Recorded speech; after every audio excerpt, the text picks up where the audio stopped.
Magandang gabi sa inyong lahat. Sa ating episode ngayong araw na ito, ilan sa mga kabataan ngayon ay nais na gawin ang lahat ng gusto nila nang walang nagbabawal sa kanila.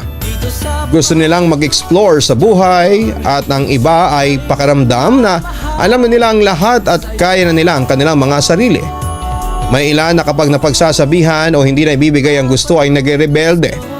May iba pa nga na umaalis ng bahay o naglalayas bilang pagpapakita na kaya na nilang tumayo sa sarili nilang mga paa. Ngunit madalas ang mga ganitong aksyon ay nagdudulot ng mas malaking problema. Dear Papa Dudut, magandang araw sa iyo at sa lahat ng mga listeners mo. Palagi ako nakaabang sa mga uploads mo, lalo na ang mga horror stories. Kaya naisipan ko mag-share ng sarili kong kwentong katatakutan sa inyong programa. Isang malaking karangalan para sa akin kapag isang sulat ko sa mga mababasa po ninyo. Itago nyo na lamang po ako sa pangalang Red. 33 years old ako sa ngayon, ngunit ang aking ikukwento ay nangyari noong ako ay 17 years old pa lamang. Mula po ako sa may kaya na pamilya. Bunso ako sa 4 na magkakapatid at puro kami mga lalaki. Normal na siguro sa isang pamilya na kapag bunso ka ay ikaw ang paborito. Pero iba sa kaso ko. Nang time na kasi na yon ay pakiramdam ko ay hindi ako ang paborito ng mga magulang namin. Ako yung parang palaging hindi napapansin, kaya nang mag-high school ako ay natuto akong makipagbarkada sa mga nagyoyosi at nagkakating classes na mga kaklase ko. Sa kanila ko kasi nakukuha ang atensyon na hindi ko nakukuha sa aking pamilya. Aaminin ko, naging pasaway ako ng sobra noong kabataan ko.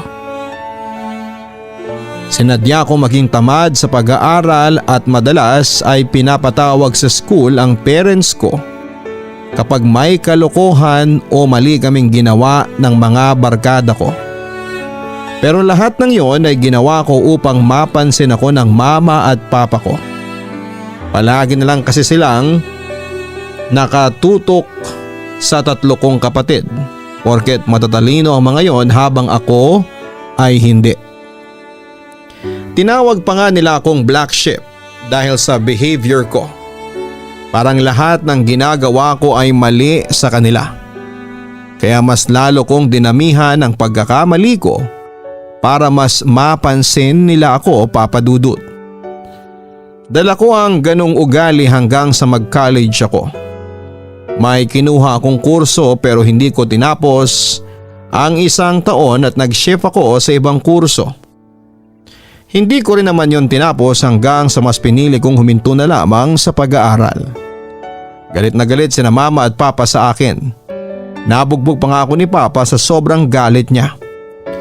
Ang sabi nila ay pagsisisihan ko ang paghinto ko sa pag-aaral kapag wala na sila. Magsisisi raw ako kasi wala akong natapos. That time, lahat ng pangarap nila para sa akin ay hindi ko pinakinggan. Inisip ko na ginagawa nila yon upang makontrol ako.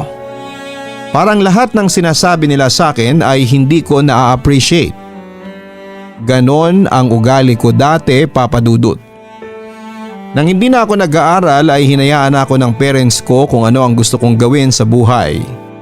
Pero hindi na nila ako binigyan ng pera at naging malaking problema yon para sa akin. Paano na ako makakasama sa lakad ng mga barkada ko? Mapag-iiwanan nila ako. Kahit na anong pilit ko kina mama at papa na bigyan nila ako ng pera ay hindi nila ginawa. Ang sabi nila, kung gusto kong magkaroon ng pera ay magtrabaho na lamang ako. Paano kung magtatrabaho ng time na yon? 17 years old pa lamang ako. Kaya naman nag-isip ako ng paraan upang mapilitan ng parents ko na bigyan ako ng pera. Ang ginawa ko ay nagkunwari ako na gusto ko na ulit mag-enroll. Ang sabi ko sa parents ko ay mag-aaral na ulit ako dahil naiintindihan ko ng importante na meron akong pinag-aralan. Tuwang-tuwa sila sa mga sinabi kong yon, Papa Dudut. Wala silang kalam-alam na hindi talaga ako babalik sa pag-aaral. Yun kasi ang paraan na naisip ko upang makakuha ulit ako sa kanila ng pera. Binigyan ako ng mga magulang ko ng pera na pang-enroll pero hindi ko talaga ginamit yon para doon. Ginastos ko yon para makasama ko sa inuman ng mga kabarkada ko. Siyempre dahil sa akala ng parents ko ay nag-aaral ako, ay binigyan na ulit nila ako ng allowance. At kapag nanghihingi ako ng dagdag ay hindi na sila nagtatanong kung saan ko yon gagamitin dahil alam nga nila ay nag-aaral na ako ulit. Natuto na rin akong gumamit ng droga dahil sa mga kabarkada ko. Sa umpisa ay ayoko pero dahil sa impluwensya at pambubuyo ng mga barkada ko ay gumamit na rin po ako, Papa Dudut.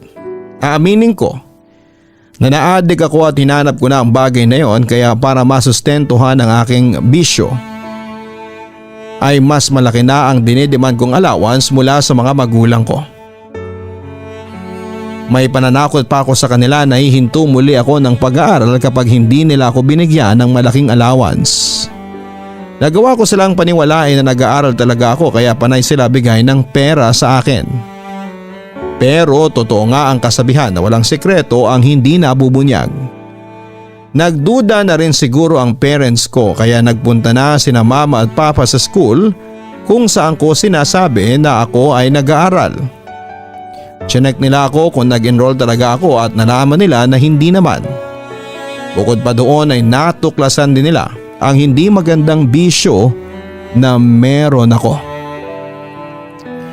Halos itakwil na ako noon ng parents ko, Papa Dudut. Sa galit ni Papa ay nabugbog niya ulit ako. At dahil sa naging addict na ako ay nag-decide silang ilagay ako sa isang rehabilitation center. Makakabuti daw yon sa akin kesa nasa bahay ako at may chance pa na makipagkita sa mga kaibigan kong hindi maganda ang impluwensyang ibinibigay sa akin.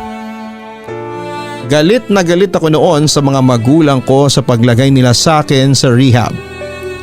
Pakiramdam ko ay ikinulong nila ako at tinanggalan ng kalayaan. Unang araw ko pa lamang sa rehab ay hindi ko na kaagad gusto roon. Nag-isip na kaagad ako ng paraan kung paano ako makakatakas. Sa ika-4 na araw ko roon ay nagawa kong makatakas, Papa Dudut. Kaunting pera lang ang dala ko at ilang piraso ng damit. Hindi ko na alam kung saan ako pupunta. Naglakad ako sa kung saan-saan at sumakay ng jeep hanggang sa makapunta ako sa isang lugar na wala akong kaalam-alam. Pero alam ko na malayo na yon sa bahay namin. Nakihiram ako ng cellphone sa isang tao at tinawagan ko ang isa sa mga kaibigan ko. Nakiusap ako na baka po pwedeng makituloy ako sa kanilang bahay pero hindi raw po pwede. Kaya nanghiram na lamang ako ng pera sa kanya. Nagpadala siya sa akin ng 1,000 pesos. Yun lang daw ang kaya niya. Sa unang gabi ay sa isang bench sa park ako natulog pero hindi naging maayos ang lagay ko roon. Dahil bukod sa malamig ay maraming lamok. Naglakad-lakad pa ako at isang mahabang tulay ang aking nilakaran. Nilagpasan ko yun hanggang sa may nakita kong isang abandonadong hospital. May pangalan pa kasi yon sa harapan kaya nalaman kong ospital yon, Papa Dudut. Sa labas ay may mga nakita kong taong grasa at may isang pamilya pa.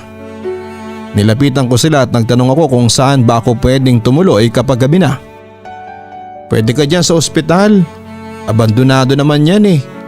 Maraming kwarto dyan, pwede kang mamili basta walang nakatira. Ang sabi sa akin ng isang babae na kabilang doon sa pamilya na aking nakita. Marami po bang nakatira dyan? Wala kas talaga akong matutulugan kapag gabi, ang wika ko. Sakto lang, saka huwag kang mag-alala kasi walang magpapalaya sa'yo dyan. Matagal na kaming nakatira sa ospital na yan pero hanggang ngayon, nandito pa rin kami. Pero may isang problema nga lang, Ania. Anong problema? Curious kong tanong.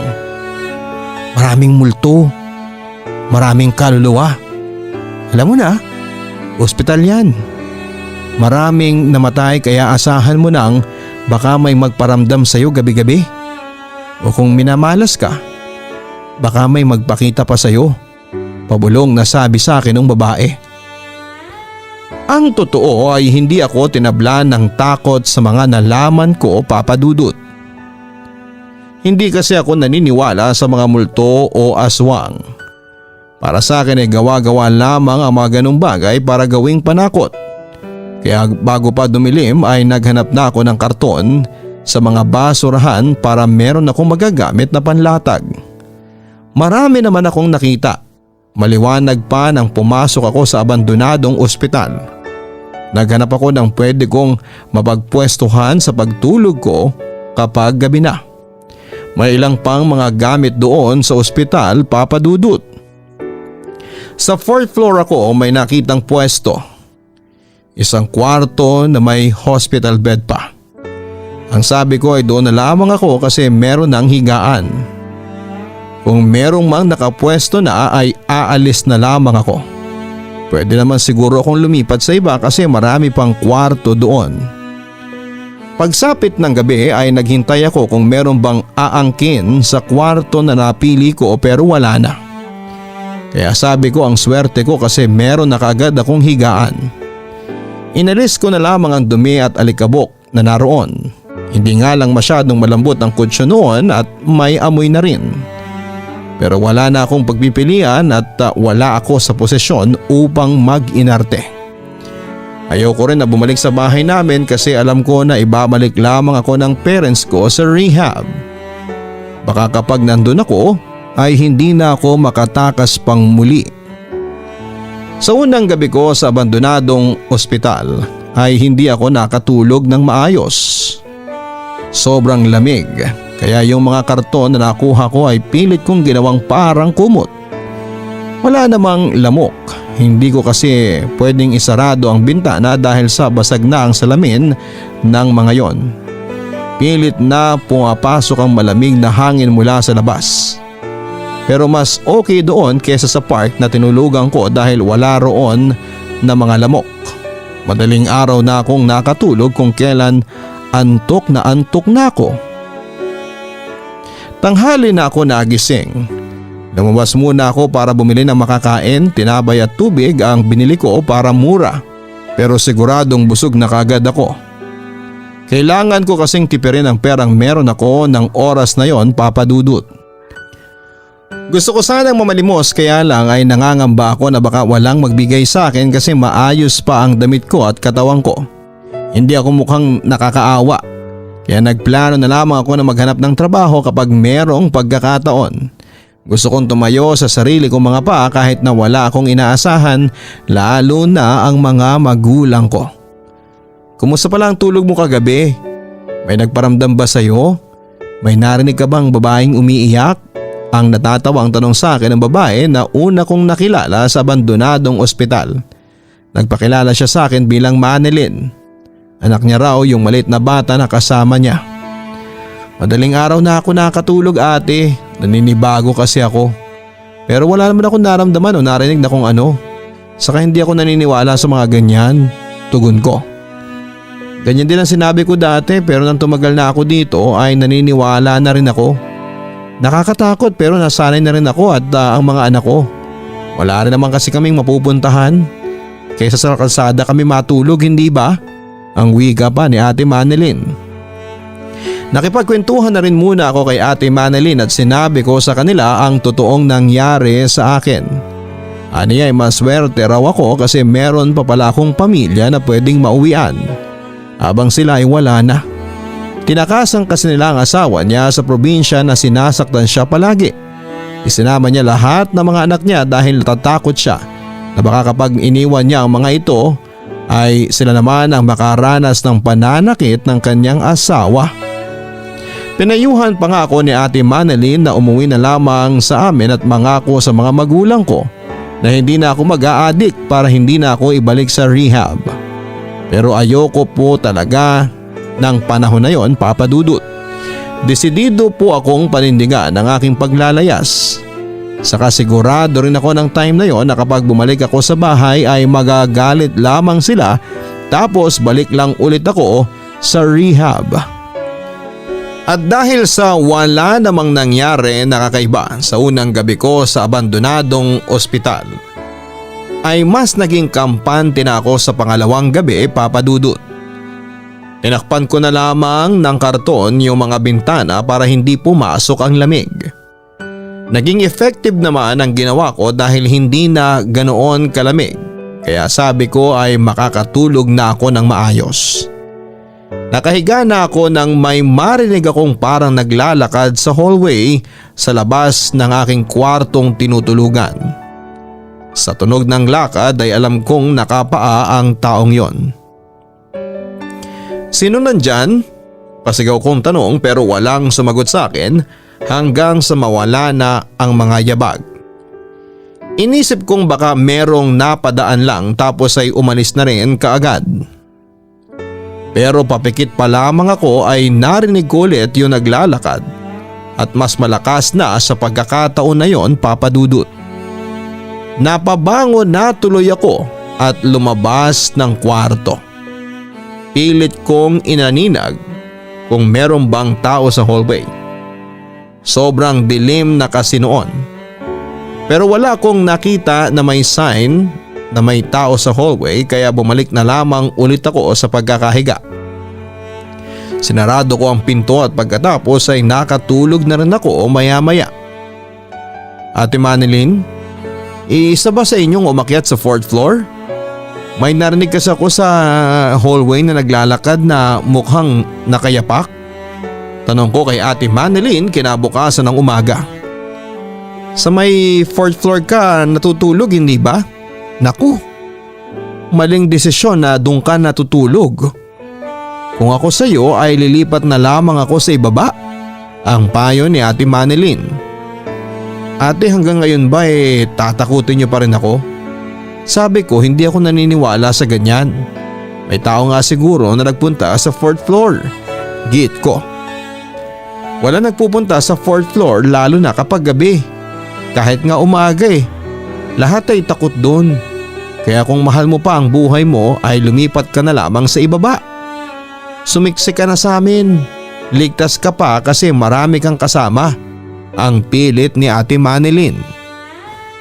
Hindi pa rin ako napilit ni Ate Manilyn na sa ibaba matulog.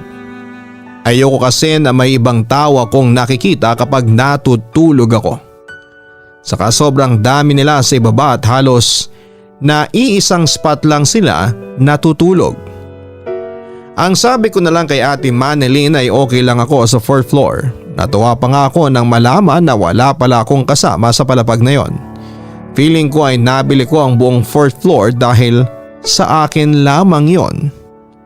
Aaminin ko na sobra akong nahirapan sa pagtira ko sa abandonadong ospital. Sobrang pagtitipid ang aking ginagawa. 2 beses na lamang akong kumakain. Mabuti na lamang at kung minsan ay binibigyan ako ni Ate Manilyn kapag alam niya na nagugutom ako. Minsan na lamang din akong maligo at makapaglaban ng damit. Sa isang iglap ay nawala ang lahat sa akin. Kagaya ng sinabi ni Ate Manilyn ay pwede akong bumalik sa amin pero masyadong mataas ang pride ko. Saka ayoko ring bumalik sa rehab. Pakiramdam ko kasi ay isa akong preso na nandoon, Papa Dudut. Nakasurvive naman ako sa unang linggo ko sa abandonadong ospital. Walang nangyari sa akin na masama at hindi ako nagkasakit. Kahit papaano ay unti-unti ko nang natatanggap na doon ako nakatira. Natuto na rin akong mamalimos. May nagbibigay naman sa akin kasi pumayat kaagad ako at pinahiram ako ng isang namamalimos na nakatira rin sa ospital ng marumi at sira-sirang damit. Wala raw talagang magbibigay sa akin kung maayos ang suot kong damit. Sa pamamalimos na ako kumukuha ng pambili ko ng pagkain sa pang-araw-araw. Akala ko talaga noon ay hindi totoo ang mga multo, Papa Dudut.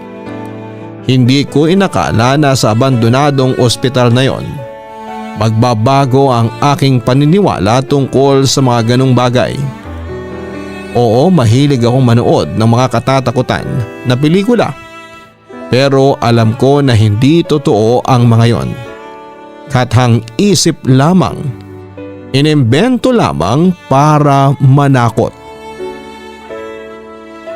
Isang gabi ay hindi ko alam kung bakit hindi ako makatulog. Sa mga nakalipas namang gabi ay nakatulog na agad ako ng maaga dahil nasanay na ako. Saka wala na rin naman akong gagawin.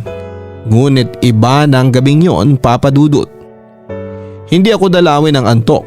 Kahit na anong palit ko ng posisyon sa aking higaan ay hindi pa rin ako makatulog. Hanggang sa tumayo na muna ako at dumungaw sa bintana. Napansin ko na nakabukas ang ilaw sa may poste na malapit sa ospital kaya medyo may liwanag sa kwartong tinutulugan ko. Maya-maya ay nagtaka ako nang may marinig akong pag-iyak sa kung saan. Iyak ng isang babae. Yung parang hirap na hirap siya. Kinilabutan ako at hindi ko malaman kung bakit. Bigla akong nakaramdam ng awa sa babaeng umiiyak. Kaya naman naisipan kong hanapin siya at kausapin. Baka bago lang siya sa abandonadong ospital. At siguro ay kailangan niya ng makakausap. Sa tingin ko kasi ay nasa malapit lamang yung umiiyak. Lumabas ako ng kwarto na dala ang isang kandila na may sindi. Yun ang ginagamit kong ilaw kapag madilim na. Pagsilip ko sa kabilang kwarto ay may nakita akong babae na nakatayo sa may bintana. Mahaba ang buhok niya na umaabot sa bewang niya. Tumataas baba ang balikat niya at umiiyak siya. Hindi ko lang makita ang kabuuan ng katawan niya dahil medyo madilim na sa kinakaroonan niya. Miss, kailangan mo ba ng makakausap? Bago ka lang ba dito? Tanong ko. Nasa may pintuan lamang ako at ayoko munang lumapit sa kanya. Wala akong natatandaan na may ganong nakatira sa ospital na ganon ang katawan. Walang babaeng may mahabang buhok doon, Papa Dudut. Kaya naitanong ko sa kanya kung bago lamang siya sa ospital. Hindi sumagot ang babae at patuloy lamang ito sa pag-iyak. Kaya naman inulit ko ang tanong ko ng mas malakas pero hindi niya pa rin ako pinansin. Napahiya tuloy ako kasi baka iniisip ng babaeng yon na masyado akong nakikialam. Pasensya ka na. Nagwo-worry lang kasi ako sa iyo kaya pinuntahan kita. Pero mukhang ayaw mo nang makakausap kaya iiwanan na kita. Sorry, pahingi ko ng paumanhin sa babae. Nakakailang hakbang pa lamang ako palayo sa pinto nang maisip ko na iwanan yung kandila sa kwarto ng babae para meron siyang tanglaw doon. Baka kasi natatakot din siya kasi madilim. Kahit na hindi ko siya kilala ay naaawa pa rin ako sa kanya. Ngunit pagbalik ko sa pinto ng kwartong kinakaroonan ng babae ay biglang nawala yung umiiyak at wala na rin yung babae. Nagtaka ako kasi ganun siya kabilis na nawala. Walang kahit na ano sa silid na yon kaya wala siyang mapagtataguan. Sinilip ko pa siya sa may bintana dahil naisip ko na baka tumalon siya pero wala akong nakita sa ibaba. Naging isang malaking palaisipan sa akin ang babaeng yon, Papa Dudut. Hindi ko kayang maghanap ng sagot kung paano siya nawala ng ganon kabilis. Kung tumakbo naman siya palabas ng kwarto ay narinig ko sana ang yabag ng hakbang niya. Saka napakahaba ng hallway doon para mawala siya kaagad ng ganoong kabilis. Mas lalo tuloy akong hindi nakatulog ng gabing yon dahil sa pag-iisip. Parang gusto ko nang isipin na totoo ang multo at ang babaeng yon ay isa sa mga multo na naroon sa ospital. Para magkaroon na rin ng kasagutan ang tanong na gumugulo sa aking utak, Papa Dudut. Pero mas nanaig pa rin ang hindi ko paniniwala sa mga ganong bagay, Papa Dudut. Hindi ko sinabi kay Ate Manalyn ang pangyayaring yon. Alam ko na kasi ang sasabihin niya. Sasabihin niyang multo yung babae at dapat ay umalis na kagad ako sa 4th floor. Ayoko nga talagang umalis doon dahil gusto ko ay solo ako. Pero habang tumatagal ako sa abandonadong ospital ay parang patindi ng patindi ang aking mga nararanasang kababalaghan. Maraming beses na magigising ako sa pagkakatulog ko tuwing gabi dahil may biglang sisigaw o kaya naman ay may maririnig akong yabag ng paa. May pagkakataon din na naririnig ko pa yung babaeng umiiyak. Kinukumbinsi ko na lamang ang sarili ko na iyon ay ingay na ginagawa ng ibang tao na naroroon. Sa dami ba naman kasi ng homeless na tao na piniling maging bahay ang abandoned hospital na yon ay hindi imposible na makakarinig ako ng mga ganong ingay, Papa Dudut. Isang araw ay kinausap ako ni Ate Manilyn habang nakatambay ako sa labas ng ospital at naninigarilyo. Red, aalis na pala kami dito ng mga anak ko sa ospital. Nahanap na kasi kami ng mga magulang ko at iuwi na nila kami sa probinsya. Alam ko na sa mga nandito ay ako lang ang kinakausap mo kaya ikaw na munang bahala sa sarili mo. Ang sabi ni Ate Manilyn. Huwag mo akong intindihin, ate. Kaya ko naman ang sarili ko. Masaya ako na makakalis ka na rito. Sana maging okay ang buhay ninyo sa probinsya. Masaya kong turan sa kanya. Sana nga, yan din ang ipinagdarasal ko pero ikaw, sasabihan kita ngayon. Umalis ka na sa 4th floor. Sinasabi ko sa iyo na delikado ang parting yon ng ospital. Siguro wala pa nangyayari sa iyo ngayon pero huwag mo nang hintayin na merong masamang mangyari sa iyo. Red, yan ang hiling ko sa iyo bago ako umalis. May pakiusap na sambit ni Ate Manilyn. Upang hindi na mag-isip si Ate Manilyn bago siya umalis ay sinabi ko na huwag siyang mag-alala dahil mamayang gabi ay hindi na ako matutulog sa 4th floor. Pero ang totoo ay hindi ko naman yon gagawin. Sa araw din na yon ay umalis na sina Ate Manilyn at ang mga anak niya sa abandonadong ospital. Kahit papaano ay nalungkot ako kasi siya lang ang tanging kinakausap ko sa lugar na yon ng madalas. Sa kanya lamang ako nagkakaroon ng tiwala dahil nakita ko na kahit wala siyang pera ay mahal na mahal niya pa rin ang kanyang mga anak. Pero syempre masaya ako kasi magkakaroon na sila ng totoong bahay. Natanong ko tuloy ang sarili ko kung hinahanap ba din ako ng family ko. Gusto pa kaya nila akong bumalik sa bahay? O baka hinayaan na lamang nila ako kasi puro sakit lang naman ang ulo ang ibinibigay ko sa kanila. Nang maisip ko ang bagay na yon, ay hindi ko naiwasan ang masaktan. Lalo na nang maisip ko na baka wala nang pakialam sa akin ang pamilya ko. Nakaramdam din ako ng inggit kay Ate Manilyn kasi hinahanap siya ng pamilya niya. Pero sa bagay magkaiba naman kasi kami ng sitwasyon. Kahit sinabi ko kay Ate Manilyn na hindi na ako matutulog sa 4th floor ay doon pa rin ako natulog ng kinagabihan. Kahit na parang iba na ang nararamdaman ko ng mga nakaraang araw sa parting yon ng ospital, ay mas pinili ko pa rin ang doon matulog. At sa kauna-unahang pagkakataon ay nanaginip ako ng nakakatakot.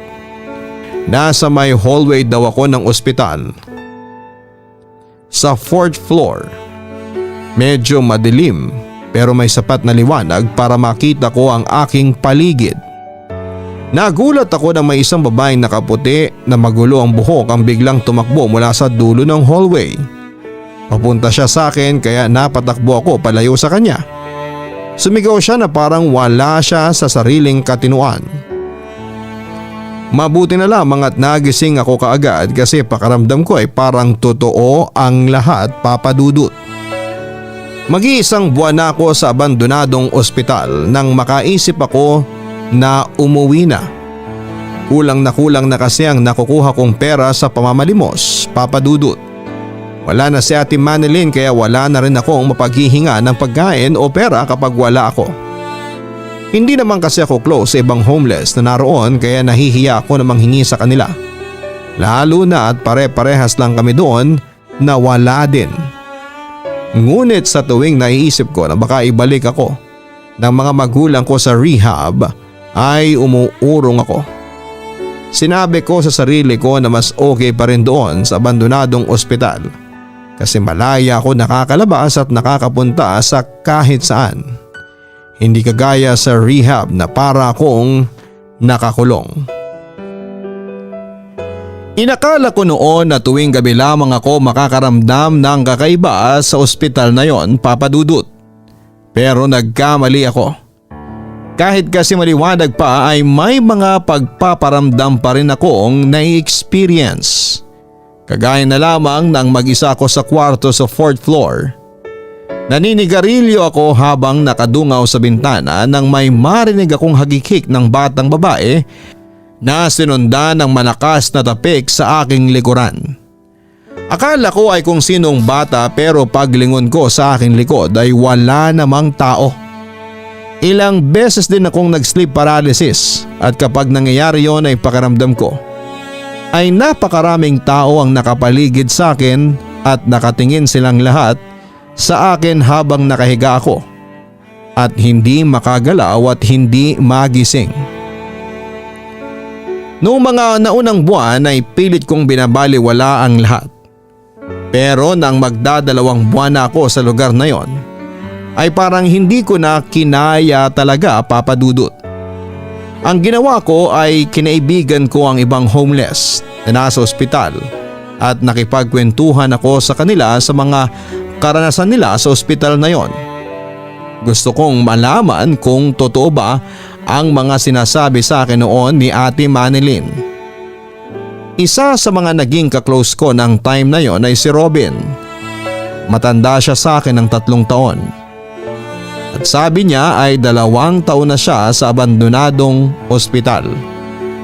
Doon daw ay kagaya ko siya na gustong mapag-isa kaya pinili niya ang isang kwarto sa ika-4 na palapag ng ospital. Hindi rin niya pinansin ang mga babala ng mga nauna sa kanya na maraming kababalaghan na nangyayari sa partong yon ng ospital.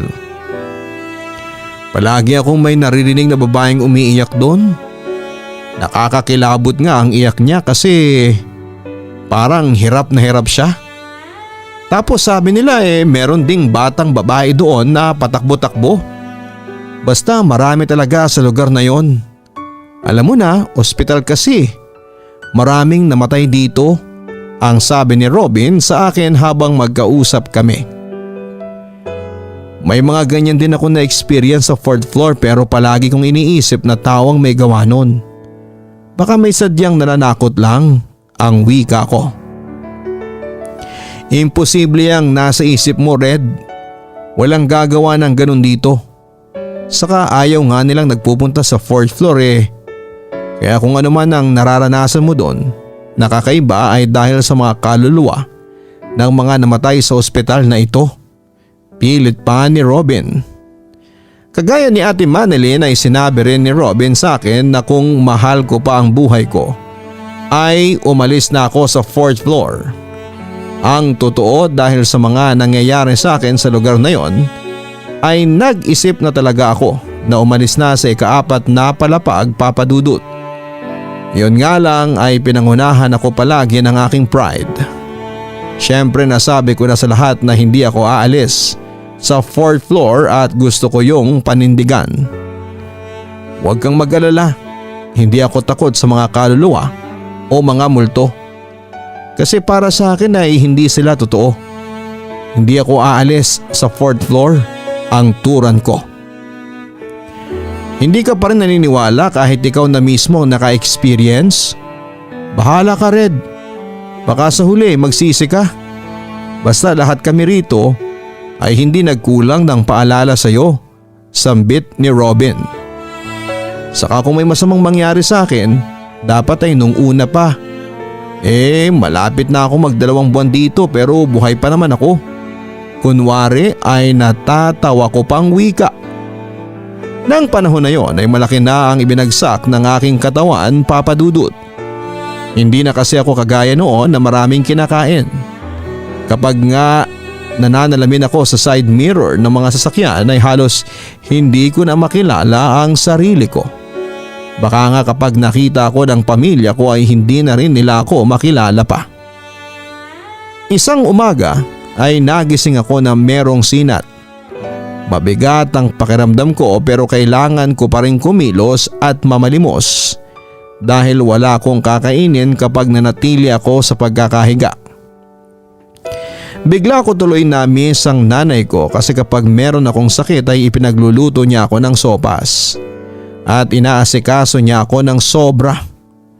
Kahit malaki na ako ay ginagawa niya pa rin yon.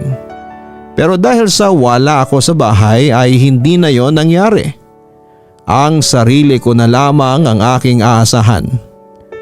Sobrang bigat ng pakiramdam ko ng araw na yon pero lumabas pa rin ako at pumwesto sa lugar kung saan ako palaging namamalimos. Sa tindi ng init ay nahilo na ako at parang mawawala ng malay. Nang medyo okay na ang perang nakolekta ko mula sa ilang tao na dumaan ay umalis na ako para bumili ng pagkain at gamot. Pagkatapos ay bumalik na ako sa abandonadong ospital.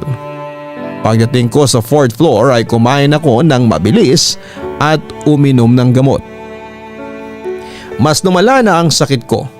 Tumuloy na yon sa pagiging lagnat, Papa Dudut. Nilalamig na ako at medyo nanginginig ang buo kong katawan.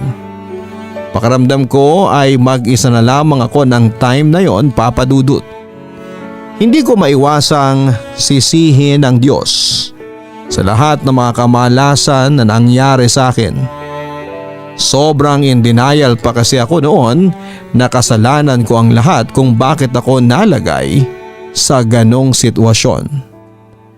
Nagawa kong matulog at nang nagising ako ay hapon na. Nagagaw na ang dilim at liwanag. Kakaiba ang pakiramdam ko ng sandaling yon at parang walang laman ang utak ko. Naglalaway ako at parang wala ako sa aking sarili.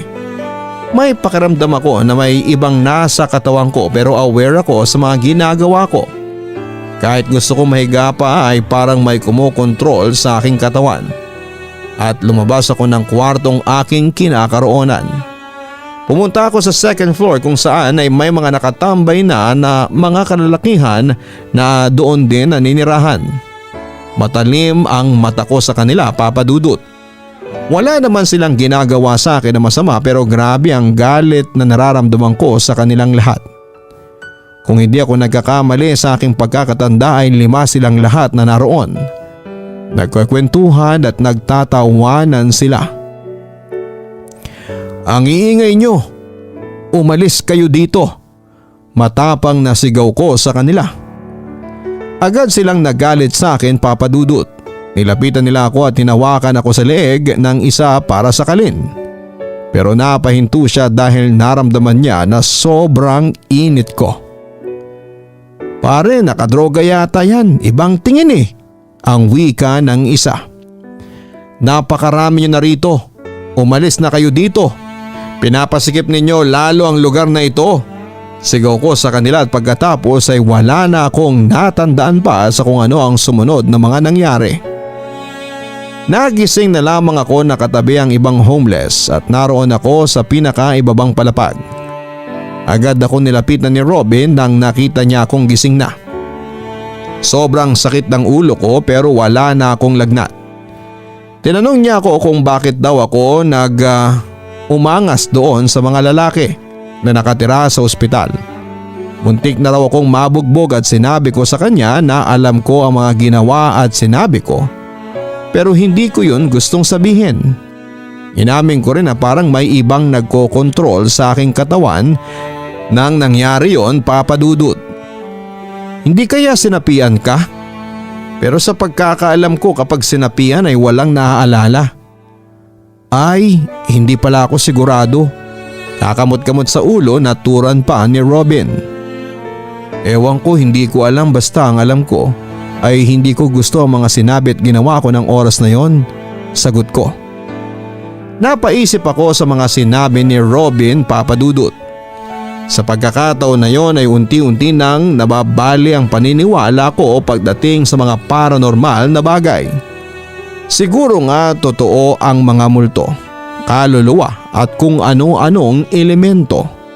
Siguro nga ay may mga nakatira sa ospital na yon na hindi nakikita ng normal na mga mata.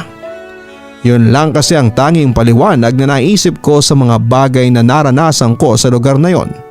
Simula nang doon na ako manirahan. May iba pa akong narinig na kwento mula sa iba pang mga nakatira sa ospital. Meron din daw doon na nanggagaya at aakalain mo talaga na tao. Kagaya ng nangyari sa akin ay may sinapian na rin daw. Ngunit mas malalang nangyari kumpara sa akin. Isang galit na kaluluwa ng babae ang sumapi sa isang dalaga na nakatira noon sa abandonadong ospital na yon. Talagang naging bayolente raw ang babae at nagwala ng husto. Kinakailangan ng araw nilang humingi ng tulong sa mga pulis na nasa labas. Wala na raw ang babaeng yon dahil matapos sapian ay naging tulala ng babae at palaging nagsasalita ng mag-isa. Nasa isang mental hospital na raw ang babae at wala na silang balita kung ano pa ang nangyari dito. Dahil sa aking mga nalaman ay naging buo na ang desisyon kong umalis sa lugar na yon, Papa Dudut. Ayoko nang maging in denial na hindi totoo ang mga multo. Siguro nga ay may mga bagay dito sa mundo na mahirap paniwalaan. Pero totoo. Kaya simula na magbago ang aking paniniwala ay hindi na ako natulog pa sa 4th floor ng ospital. Kahit umaga ay hindi na ako nagpupunta doon, lalo na nang sabihin ni Robin na walang pinipiling oras sa mga pangyayaring pagpaparamdam ng mga kaluluwa. Sa ibaba na rin ako natulog kahit na hindi ako sanay na may iba akong kasama. Okay na yon kesa sa gabi-gabi akong hindi makatulog sa 4th floor kasi nangangamba ako na baka may kaluluwang biglang magpakita o gumambala sa akin. Nagkaroon ako ng takot para sa aking kaligtasan kung mananatili pa ako ng matagal sa lugar na yon. Kaya gumawa ako ng paraan upang makontak si Mama at nagtagumpay naman akong gawin yon. Siya ang una kong gustong kausapin dahil alam ko na mas malambot siya kesa kay Papa. Diyos ko, Red, nasan ka na ba? Hinahanap ka namin pero hindi ka namin makita. Hindi kami nagkaroon ng ideya kung nasaan ka. Umiiyak si Mama nang marinig ko ang boses niya sa cellphone. Sinabi ko kay Mama kung nasaang lugar ako. Mama, sunduin mo na ako dito. Hirap na ako, gusto ko nang umuwi dyan sa atin. Kahit na i-rehab niyo ako, okay lang. Hindi na po ako tatakas. Hindi ko na rin napigilan na mapaiyak at para na akong batang nawawala ng sandaling yon. Hiniling ko sa nanay ko na sana ay siya na lamang ang mag-isang sumundo sa akin. Huwag na niyang isama si Papa at baka saktan pa ako noon. Pumayag naman siya. Kinabukasan ng umaga ay nasa harapan na ng abandonadong ospital ang nanay ko. Kahit madungis ako ay niyakap pa rin niya ako at nagkaiyakan pa kaming dalawa. Humingi ako ng tawad sa kanya sa lahat ng aking mga nagawa. Nagpaalam na ako sa mga iba pang homeless na tao sa ospital. Ang sabi ko ay ipagdarasal ko sila na sana'y makaalis na rin sila sa lugar na yon at magkaroon ng normal na bahay o tahanan. Dahil alam ni Mama ang aking kalagayan ay nagdala siya ng malinis na damit. Naligo at nagpalit ako ng damit sa isang malapit na motel. Pagkatapos ay umuwi na kami ng nanay ko sa aming bahay. Pagpasok ko sa bahay ay naroon si Papa. Inaasahan ko na susuntukin niya ako pero mahigpit na yakap ang sinalubong niya sa akin. Buong puso nila akong tinanggap muli sa kabila ng mga maling nagawa ko. Hindi na ako ibinalik ng mga magulang ko sa rehab dahil nakita nila na nawala na ng kusa ang aking adiksyon sa ipinagbabawal na gamot. Nadala lang din kasi ako ng mga barkada ko noon kaya ako gumamit. Iniwasan ko na rin ang mga kaibigan ko na hindi naging maganda ang impluwensya sa akin. Bumalik po ako sa pag-aaral at minahal ko ng sobra ang aking pamilya.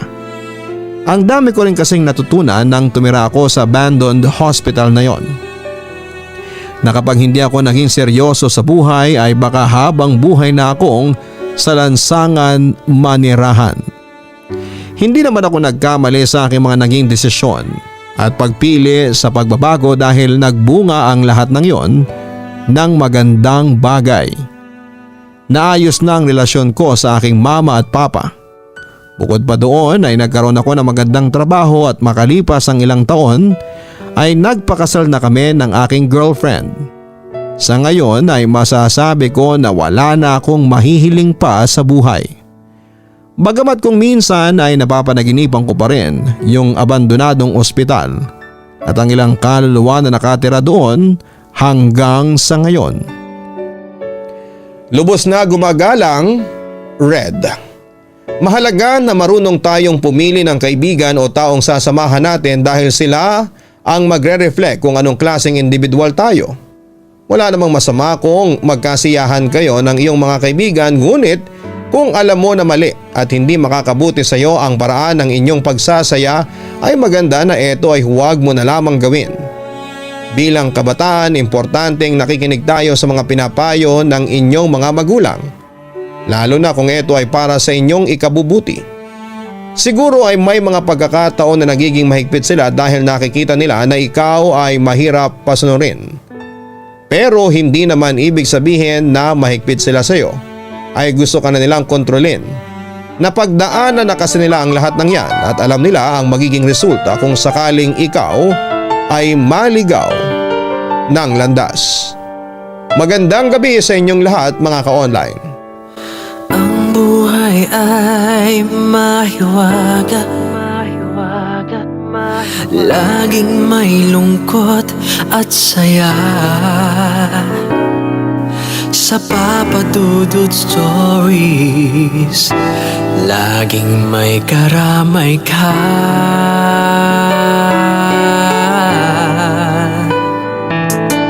Mga problemang kaibigan,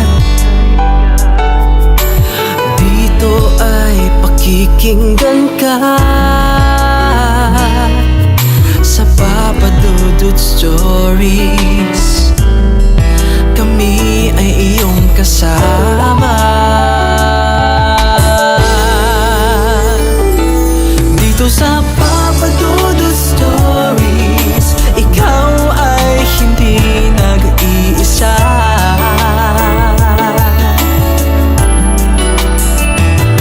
Dito sa Papa Dudut Stories, may nagmamahal sa'yo.